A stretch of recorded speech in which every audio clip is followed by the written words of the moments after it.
प्यारे साथियों, आप देख रहे हैं इरफानी नेटवर्क यूट्यूब चैनल और मैं हूं मोहम्मद इरफान झारखंड। दोस्तों, आज आपके सामने एक दर्दनाक वीडियो लेकर आया हूं। दोस्तों, आज का वीडियो एक मुसलमान लड़का और एक गैर मुस्लिम लड़की के पर है। दोस्तों, कैसे एक मुस्लिम लड़के ने गैर मुस्लिम लड़की से शादी करने की वजह से इस्लाम को छोड़ दिया और उसके बाद दोस्तों जो उस लड़के के साथ होता है, जिस तरीके से अल्लाह का अज़ाब नाजिल होता है और उस लड़के के साथ जो कुछ होता है इस्लाम को छोड़ने वाले लड़के के साथ, दोस्तों आपके सुनने के बाद आपके पैरों के नीचे से ज़मीन खिसकती हुई नज़र आएगी। तो प्यारे दोस्तों, इस वीडियो को शुरू से लेकर अंत तक देखें, खास करके नौजवान लड़के तो बिल्कुल ही देखें। प्यारे दोस्तों, एक चलन हो गया है, आज एक मजहब के लोग दूसरे मजहब के लोगों के साथ शादी कर रहे हैं। इधर उधर भागने वगैरह का धंधा भी ज़ोरों से चल रहा है। दोस्तों, तमाम तरीके के लोग इसको बुराई मानते हैं, लेकिन उसके बावजूद भी अभी भी बहुत सारे जगहों पर ऐसे काम हो रहे हैं। तो दोस्तों, ऐसे लोग इस वीडियो को काफ़ी गौर से देखें। दोस्तों, उससे पहले कि वीडियो का आगाज़ करें, आपसे गुजारिश करेंगे कि जल्दी से आप मेरे चैनल को कर लीजिए सब्सक्राइब, साथ साथ बेल के बटन को ऑन कर दें, ऑल नोटिफिकेशन के ऑप्शन को दबा लें। दोस्तों, एक मुस्लिम लड़का और एक गैर मुस्लिम लड़की। दोस्तों, गुजरात के एक जगह पर एक लड़का जिसका नाम सलीम था, वो बेहद ही ईमान वाला लड़का था और रोज़े नमाज का पाबंद लड़का था। दोस्तों, हमेशा वो कुरान मुक़द्दस की तिलावत किया करता, नमाज़ों में मशगूल रहा करता था। ज़्यादा वक्त उस लड़के का मस्जिद में ही गुजर जाता था। दोस्तों, सलीम की इन्हीं खूबियों की वजह से वो अपने यहाँ के मस्जिद में अज़ान भी दिया करता था और इस वजह से चूँकि वो नमाजी था, पंजगाना नमाजी था, अज़ान भी दिया करता, कह लीजिए मुअज्जिन का काम भी वो किया करता था। तो दोस्तों, वो इंसान के हमेशा खुश रहा करता था, उसके चेहरे में हमेशा खुशी झलकती थी और उनके चेहरे में दोस्तों अजीब कैफियत था, अजीब नूर छलकता था। दोस्तों, एक बार का वाक़या है कि सलीम मीनारे पे अजान देने के लिए, जहाँ से अजान दी जाती है वहाँ पर चढ़ता है और अजान देने के लिए वो खड़ा होता है कि उसकी निगाह बगल के एक मकान पे पड़ता है। उस मकान पर जब वो देखता है तो वहाँ उसको एक नहायत ही खूबसूरत लड़की नज़र आती है। अब दोस्तों, वो इंसान उस लड़की को देखता रह जाता है और आज़ान देने में भी उसको देरी हो जाती है। मामला एक दिन, दो दिन, चार दिन आगे बढ़ता जाता है और अब ये लड़का अजीब तरीके से खोया खोया रहने लगता है, अजान भी सही टाइम से नहीं दे पाता है। एक बार का वाक़या ऐसा है कि ये चढ़ता है अजान देने के लिए और अजान देने के लिए जैसे ही स्टार्ट करना चाहता है कि उसकी निगाह उस लड़की पर पड़ती है और उस लड़की के ऊपर इसका निगाह पड़ते ही वो अजान देना भी भूल जाता है और उसके बाद बग़ैर अजान दिए सलीम नीचे उतर जाता है और नीचे उतरने के बाद उस लड़की के दरवाजे के सामने पहुंच जाता है। उधर लड़की की निगाह भी इसके ऊपर पड़ी थी, वो लड़की भी अपने दरवाजे पे के सामने आ जाता है।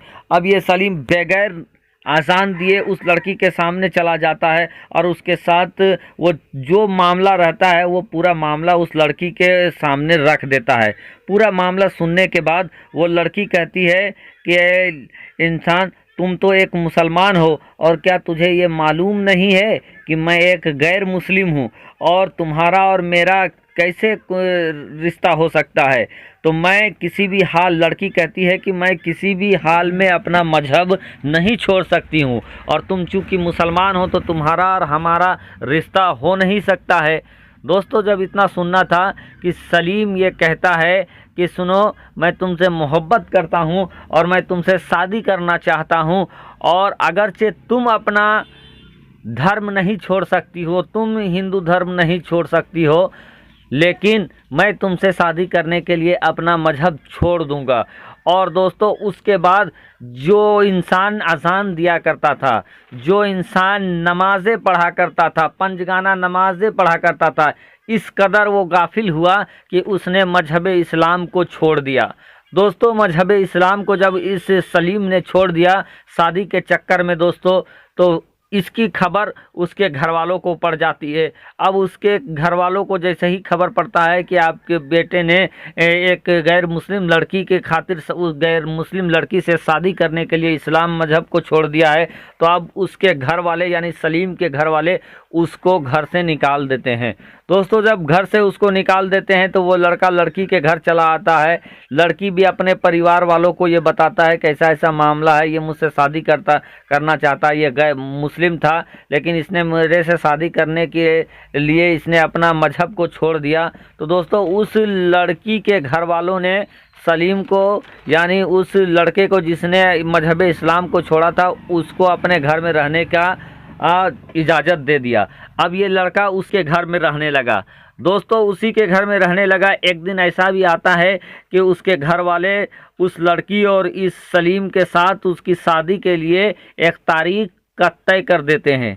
अब दोस्तों तारीख की तय कर देते हैं, इधर वो तारीख नज़दीक आ जाता है और ये लड़का जो था अब शादी की खरीदारी में मशगूल हो जाता है। शादी से एक दिन पहले दोस्तों ये लड़का गया था शादी की शॉपिंग करने के लिए, ख़रीदारी करने के लिए, और ख़रीदारी करके जैसे ही ये वापस लौट रहा था कि इसका एक्सीडेंट हो जाता है, कोई गाड़ी इसको ठोक कर चला जाता है। अब ये बुरी तरीके से घायल हो जाता है। लोग उठाकर इसको हॉस्पिटल जैसे तैसे ले आते हैं, लेकिन हॉस्पिटल लाने के बाद जो कुछ होता है आपके रोंगटे खड़े हो जाएंगे। दोस्तों हॉस्पिटल में जब डॉक्टरों के सामने उसको लाया जाता है तो डॉक्टर चेक करते हैं और चेक करने के बाद ये कहते हैं आई एम सॉरी, बहुत लेट हो गया है, अब ये लड़का ज़िंदा नहीं है।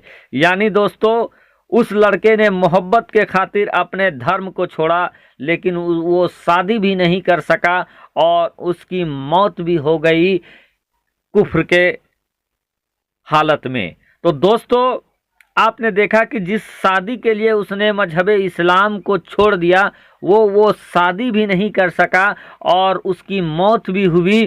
तो समझिए कि कुफ्र के हालत में उसकी मौत भी हो गई, यानी ईमान भी गया, जान भी गया।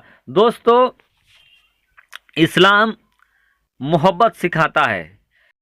प्यारे दोस्तों इस्लाम मोहब्बत का दुश्मन नहीं, मोहब्बत सिखाता है। लेकिन दोस्तों ऐसी मोहब्बत भी फिजूल है जो आपको आपके दीन से गाफिल कर दे। ऐसे मोहब्बत करने वाले का अंजाम देखे दोस्तों, ना दीन बचा ना मोहब्बत बचा। तो ऐसे काम